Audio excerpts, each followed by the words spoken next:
I stood by my husband's hospital bed holding his frail hand as machines beeped.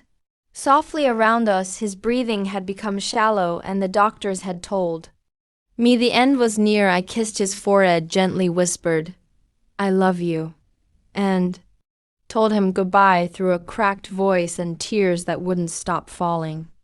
After all our years together, this moment felt like both a cruel ending and an impossible goodbye. As I walked out of the room, my heart felt hollow. The sterile hallway seemed longer than ever, and each step I took away from him felt like a betrayal. I didn't want to leave, but I had spent the last 3 nights by his side without sleep. The nurses gently urged me to go home and rest. For a while I agreed, hoping I'd still have time to return before he was truly gone.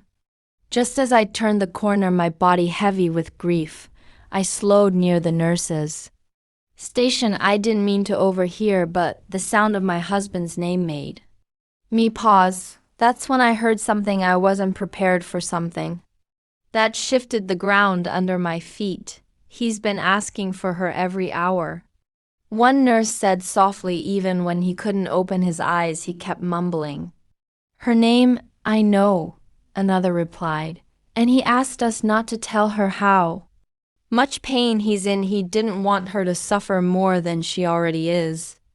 I felt my breath catch in my throat.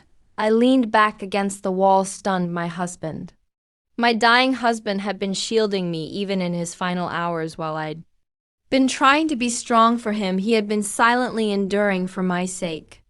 That realization broke something open in me. Then the first nurse added something that made my legs feel weak. "He gave us a letter for her, said it was for after when he's gone, told me to keep it in the drawer with his things." I hadn't known anything about a letter. My heart pounded as I wondered what he had written in those final days. When his voice grew weak and his hands trembled, I turned around and walked back toward the nurses, quietly pretending I'd forgotten something in the room. When they saw me, their faces shifted from casual to surprised and solemn. I heard a bit," I admitted. "Is there really a letter?"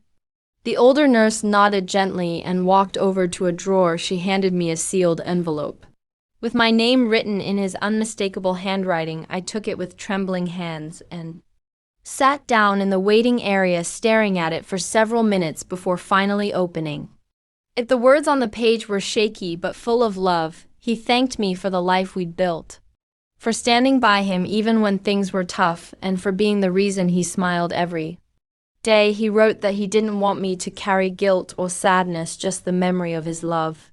And at the end, he asked me to do one thing: live. He wanted me to find joy again, to laugh, to breathe deeply, and to love life even after he was gone. Tears fell freely down my cheeks as I held the letter to my chest. I had thought I was saying goodbye forever, but his words brought him back to me for one final precious moment in that small creased piece of paper.